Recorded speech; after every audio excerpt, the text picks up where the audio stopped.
This is one of the tools that I use a lot when I'm teaching maths, and they're called base 10 blocks. They have these little ones here. These are called ones. They have these ones here. These are called tens. These ones here, these are called hundreds, and these are called thousands.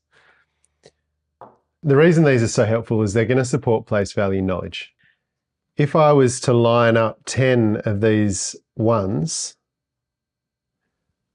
they end up making one of these tens. Similarly, if I was going to line up 10 of these tens, they make up 100. And if I stack 10 hundreds on top of each other,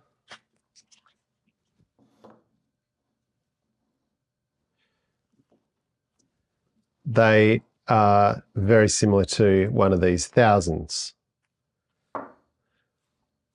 If you can, I highly recommend getting a set of these. They are just invaluable in helping us to understand a whole range of mathematical concepts in a very tangible way.